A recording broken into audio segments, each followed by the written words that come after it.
cette nouvelle vidéo. Comme vous l'avez vu dans le titre, aujourd'hui je vous fais le tour de la cuisine enfin. Il aura fallu le temps, je ne sais pas pourquoi je ne l'ai pas fait avant, mais c'est parti. Donc je vais vous montrer, déjà je vais vous dire quelle est la cuisine, où on l'a eu, etc. Pour ceux qui n'ont pas suivi les vlogs, il y a maintenant, je sais pas, 2 ans, quelque chose comme ça. Ça doit faire 2 ans qu'on a la cuisine. Je vais aussi vous montrer un petit peu mon organisation, l'électroménager qu'on a, enfin bref, je vous fais un petit peu le tour. Alors déjà, vous pouvez remarquer que la cuisine est assez grande parce qu'en fait, on a dû faire en fonction de ce qui était là déjà de base avant, et il y avait un énorme meuble qui prenait toute la place des meubles de cuisine qui sont derrière, ce qui fait que nous, on a changé et on a rempli avec des meubles de cuisine, sinon on n'avait pas forcément besoin d'en avoir une si grande. Mais voilà, vu qu'on avait la place pour le faire, on a fait une cuisine assez grande, ce qui fait qu'on a pas mal de place. Et ensuite, on a fait un grand îlot qui est juste ici, dans lequel on a mis aussi pas mal de rangements. Également notre plaque, notre hotte et notre lave-vaisselle, mais je vous montre tout ça en détail juste après. Alors, toute petite précision aussi avant de continuer, si vous voyez des espèces de taches au sol blanches, etc., c'est parce qu'on est en train de faire des tests parce que le sol va être refait. C'est une des seules choses, on ne savait pas encore ce qu'on voulait faire et du coup, c'est vrai qu'on ne l'a pas refait dès le départ. Donc, il va y avoir un petit changement à faire dans les semaines à venir. Bref, ce n'est pas grave. Et autre chose aussi, je ne peux pas faire sans vous montrer un avant travaux, bien entendu, hein, sinon c'est pas drôle.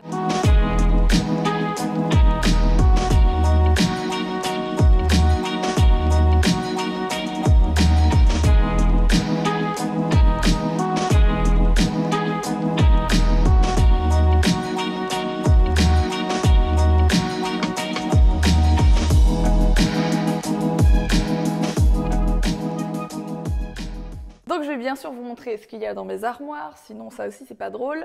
La première qui est ici, c'est pas forcément ultra bien rangé, hein, donc voilà, ça va, mais c'est pas fou non plus. Donc c'est où on range notre aspirateur tout simplement et quelques produits ménagers, donc les choses plutôt qui aident à la poussière. Donc ça c'est notre première étagère, donc tout le système vient de chez Ikea également. J'aurais peut-être dû commencer par ça bien sûr, notre cuisine vient de chez Ikea et c'est le modèle, et là je regarde la personne qui est derrière en train de se foutre. Voxtorp. Donc quand vous êtes sur le site d'Ikea, vous cherchez Voxtorp et vous allez tomber sur ce modèle de cuisine qui est vraiment top. Donc il faut aimer le blanc, on est bien d'accord. Mais c'est... Tu l'écris Voxtorp ? J'en sais rien, V-O-X-T-O-R-P. Bravo. Voxtorp. Voilà, vous me connaissez, hein, pour ceux qui me suivent depuis longtemps aussi, j'aime le blanc encore plus dans une cuisine et dans une salle de bain. Donc absolument tout est blanc ici. Les murs, la cuisine, le plan de travail, tout. Et ça nous plaît comme ça. Donc, qui dit blanc ne dit pas forcément toujours très sale parce que ça se lave vraiment super facilement, un petit coup dessus et toutes les traces partent. Vraiment, elle n'est pas hyper salissante. Honnêtement, franchement, il n'y a pas de souci avec ça. Elle est de super qualité. C'est la 2e fois qu'on a cette cuisine parce que dans notre ancienne maison, on avait déjà la même et elle était déjà très très bien. Donc on est reparti sur ce modèle qu'on aime beaucoup, sur lequel il n'y a pas vraiment de poignée. Voilà. Ici également, vous avez plein de rangements. Je vais peut-être pas tout vous montrer, mais vous pouvez remarquer que ce n'est pas plein parce qu'en fait la cuisine est vraiment très très grande. Voilà, c'est là où on range les choses qu'on n'utilise pas, comme la crêpe partie, les trucs, le seau à champagne énorme. C'est pas des trucs qu'on utilise tous les jours, hein, donc voilà. Donc ici, nos frigos. Donc je voulais absolument avoir des frigos encastrés parce que tout simplement je voulais donner une impression de mur avec cette cuisine parce que j'avais pas envie d'avoir quelque chose qui ressemble trop à une cuisine. C'est peut-être bête, mais c'est comme ça. Donc ici, on a notre premier frigo qui est le frigo à boissons où on met tout simplement toutes nos boissons. Et ici, on a notre d'ailleurs nouveau réfrigérateur, nouveau frigo, qui est celui où on met toute la nourriture, nos légumes, nos fruits, enfin bref, tout ce qui va dans le frigo. C'est un de la marque Miele qu'on a eu de la chance de recevoir il y a environ 1 mois et demi. Il est vraiment top et il a plein de petites particularités. Donc on va commencer par exemple par les bacs que vous voyez ici sur lesquels il est noté Perfect Fresh en fait. C'est quelque chose qui va faire que l'humidité de l'air dans le frigo va être homogène partout, ce qui fait que partout dans votre frigo, vous allez avoir une une température idéale et vous allez pouvoir conserver jusqu'à 3 fois plus longtemps les aliments que vous allez mettre. Donc que ce soit la viande, les fruits, les légumes, tout ce que vous voulez, se conserve 3 fois plus longtemps. Ça, c'est vraiment un truc qui est top parce qu'il y a des frigos sur lesquels il y a des problèmes de température. Vous allez sentir que par exemple au début c'est moins frais, que dans le fond c'est plus frais. Ben, ça, c'est vraiment pas bon parce qu'en fait ça, voilà, ça tout simplement abîme votre nourriture. Et dans celui-ci, il n'y a vraiment aucun souci justement. C'est fait pour. Vous avez aussi un système de refroidissement. Je crois que ça s'appelle le super froid. En fait, dès que vous rentrez avec vos courses, par exemple, vous avez vos canettes qui sont un peu chaudes et vous voulez les rafraîchir très très vite, eh bien vous avez un bouton qui va mettre votre frigo au minimum pour tout rafraîchir très très vite. Et encore une fois, ben, même pour les aliments, si ça vient du coffre de la voiture quand il fait chaud, ce genre de choses, ben, au moins ça va tout réfrigérer très très vite. Donc ça, c'est top aussi. Petite particularité autre, et ensuite on passera au reste de la cuisine, vous avez aussi tous ces éléments en fait qui se décrochent vraiment en 2 secondes et qui vont dans le lave-vaisselle. Donc ça c'est top parce qu'un frigo ça se lave quand même très régulièrement et c'est toujours un peu relou, on va pas se le cacher, de venir nettoyer tous ces petits trucs. Donc là vous les décrochez en 2 secondes, vous les mettez dans le lave-vaisselle et c'est nickel. Ensuite, on passe à la suite. Donc ici, pas grande organisation, il y a nos verres. Donc là, il y a les verres à vin, les verres à champagne, c'est des choses qu'on n'utilise pas très souvent parce qu'on n'est pas des grands buveurs de vin ni quoi que ce soit. Ici, les verres à bière, hein. Et ici, on a tout ce qui est plus pour les enfants. Donc là, on a les biberons d'Owen avec son lait. Ça, par contre, c'est nos verres de tous les jours, nos verres à eau, etc. Ici, les gobelets de Mila et les gobelets d'Owen également. Et ici, on a la nourriture d'Owen, bien qu'Owen mange de plus en plus comme nous. Mais quand il mange un plat bébé, tout est ici. Alors, quelque chose qui est hyper pratique, c'est qu'il y a des prises dans tous les caissons de cuisine. C'est Alex qui a installé ça. Ce qui fait que si vous avez n'importe quel électroménager ou un robot de cuisine, etc., vous n'êtes pas obligé de le sortir. Vous avez vu que j'aimais bien un peu le style minimalisme dans ma cuisine. Donc j'aime bien que tout soit rangé. C'est vrai qu'on peut tout mettre comme ça et tout brancher. Il faut savoir que cette cuisine, c'est Alex qui l'a faite entièrement. Donc il a fait les plans, et il a tout monté lui-même. Il a vraiment fait tout seul. Voilà. Il a très bien fait ça d'ailleurs. Ensuite, on passe à celui-ci où il y a un peu plus d'organisation. Donc là, il y a quelques mois maintenant, j'ai fait avec une Dymo des petites étiquettes comme ça pour savoir où on mettait telle ou telle chose. Donc c'est hyper pratique, c'est clair que maintenant, après quelques mois d'utilisation, on sait où ça va, mais c'est toujours bien, genre si ma maman elle vient, qu'elle veut cuisiner ou quelqu'un d'autre, au moins il trouve plus facilement les affaires. Également, à l'intérieur, ben, j'ai pris des pots en verre pour essayer d'éliminer tout ce qui était carton, boîte, enfin toutes les choses, toutes les couleurs. Je trouve ça franchement moche. Voilà, je préférais mettre ça dans des bocaux en verre. En plus, ça se conserve hyper bien. Donc, il y en a certains, encore une fois, qui sont stickés pour savoir ce qu'il y a à l'intérieur, pour pas confondre, par exemple, le riz basmati avec le riz à risotto, etc. On a fait ça pour les pâtes, pour les nouilles, pour ce genre de choses, pour les lentilles. Et on a fait ça aussi pour tout ce qui est les sucres, les farines, les amandes, enfin tout ce genre de choses. Et franchement, c'est hyper pratique. Donc pour ceux qui n'ont pas ça et qui se disent peut-être qu'ils vont faire ça, franchement, c'est trop bien. Tous ces pots, je les ai trouvés aussi chez Ikea. Il faut savoir qu'une grande partie des rangements que vous voyez, si j'oublie de vous le dire, tout vient de chez Ikea pratiquement. Là, on a du coup nos conserves et en bas, on a mis l'ail, l'oignon et ce genre de choses. Ensuite, ici, bah, vous avez mon micro-ondes et mon four. Pas grand-chose à dire, mis à part qu'on les a mis en hauteur parce qu'avec mes enfants, je voulais pas un four trop bas ni quoi que ce soit. Je trouvais ça un peu dangereux.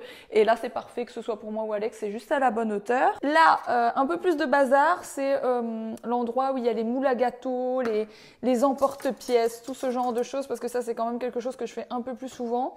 Et ici, on a tout ce qui est épices. Donc j'ai pris encore une fois le système de chez Ikea, c'est des petits bocaux comme ça dans lesquels j'ai mis mes épices avec encore une fois des étiquettes. On arrive à celui-ci, donc ici encore une fois plein de tiroirs, etc. Là il y a les tasses à café, ici il y a la machine à café d'Alex, je dis d'Alex parce que je ne bois pas de café. C'est une DeLonghi, je ne sais même pas comment ça se dit, DeLonghi. Les petites tasses qui sont ici, là on a tout ce qui est chocolat tartiné, ce genre de choses, enfin bref, les chocolats chauds. Et ici, on a les bonbons, les gâteaux. Donc ça, c'est un tiroir que je range très régulièrement parce que c'est un peu le tiroir de Mila. Et c'est vite le bazar. Donc voilà, tous les 15 jours, je dirais, petit rangement de ce tiroir avec toutes ces petites choses qu'elle aime bien. Et pareil pour tout, ben là il y a les céréales, les compotes et en bas les pains au lait, les brioches, ce genre de choses. Bref, tout à sa place. On arrive sur la dernière partie en tout cas de ce côté-ci. Donc ça a été fait sur mesure. Clairement, Alex a tout recoupé, que ce soit en hauteur, en largeur, etc. pour que ça vienne se fondre là-dedans. Parce que je ne sais pas si depuis le début de la vidéo vous avez remarqué, mais le mur n'est absolument pas droit. Il part en biais. C'est la construction de la maison qui est une maison des années 60 qui a été construite comme ça. L'architecte était un petit peu farfelu, dirons-nous. Et du coup, le mur est tout de travers. Ça a un super joli effet, mais c'est vrai qu'en termes de meubles, etc., clairement, il a dû faire du sur-mesure, mais ça passe très bien, ça marche très bien. Alors ici, on a tout ce qui est eau, c'est ce qu'on boit le plus, eau, les sirops. Ici, on a notre huile d'olive avec laquelle on cuisine tout le temps. C'est assez proche en fait pour cuisiner, c'est proche de l'évier, etc. Les torchons, voilà, toutes les petites choses qu'on utilise très très souvent. Ensuite, on passe à cette partie-ci qui est la partie de l'évier. Donc, on a un double évier. On a aussi les lampes, donc les lampes singes qui sont des lampes de la marque Celetti. C'est une marque que j'aime énormément. J'ai beaucoup de choses de cette marque dans la maison et c'est hyper original. Dès le départ, je voulais un peu genre en suspendre de partout. J'en ai pas mis partout, hein. J'ai mis celui-ci qui est suspendu. Il y en a un autre là-bas et celui-ci qui est debout. Et c'est vrai que je me serais écoutée, j'en aurais mis 3 ou 4 en plus pour faire un petit peu jungle. Je trouve ça vraiment canon. Qu'est-ce qu'on a d'autre ici? Bon, là, on a tout simplement pousse-mousse, etc. Produits pour faire la vaisselle. On a cette jolie chose de Philippe Stark qui est clairement là en décoration parce que je ne l'utilise pas, mais c'est bien sûr un presse-agrumes qui est très très connu. Une petite planche en bois qui est vraiment décorative. On a le Google Home qui est quelque chose que j'utilise tous les jours, que ce soit pour avoir des recettes ou pour mettre de la musique surtout. C'est quelque chose que j'utilise vraiment tous les jours pour allumer la télé, pour mettre de la musique. Le Thermomix, hein, voilà, le Thermomix qu'on aime beaucoup. Alex surtout l'adore parce que je vous ai dit c'est plus Alex qui cuisine ici. Et c'est vraiment top, vraiment on est très content. La plaque qui est une plaque à induction, rien d'autre à dire, ça fait quelques années qu'on a des plaques à induction, c'est vrai qu'on trouve ça plus pratique. Et encore une fois, je trouve que c'est moins dangereux avec les enfants. Il faut toujours faire très attention, mais ça, voilà, c'est pas une plaque que vous mettez vos mains, que vous brûlez, donc je trouve ça cool. Petite planche en bois qui a vécu, hein, l'air de rien, et qui est assez pratique. Donc il faut savoir que notre plan de travail est en quartz. C'est une matière qui peut être parfois un peu fragile. On ne peut pas forcément poser genre de poêle chaude, etc. Il faut faire attention. Mais c'est une des seules matières avec lesquelles vous savez avoir un blanc pur, en tout cas de ce que j'en sais et où je l'ai fait faire. Il y a aussi le Decton qui est beaucoup plus cher, avec lequel vous pouvez avoir du blanc, je pense, pur. Mais je suis même pas certaine. Bref, on est parti sur du quartz, on est content. On avait ça aussi dans notre ancienne maison et ça marche très bien. C'est juste que voilà, en termes de chaleur, ça peut être un peu fragile, il faut faire attention. Mais bon, nous, ça fait, je sais pas, presque 2 ans, comme je vous disais, et ça n'a pas du tout bougé. Ensuite, on arrive aux rangements qui sont ici. On va pas en parler pendant des heures. Ici, on a notre lave-vaisselle qui est comme ça, qui est encore une fois intégré comme tout le reste dans la maison. Pareil, ici, on a nos poêles. Nos casseroles, etc. qui sont rangées là. Tout est dans des tiroirs parce que je trouve ça vraiment pratique, plus pratique que des portes, d'après moi. Pareil ici, on a les petites choses voilà, pour quand on fait des petits gâteaux et compagnie.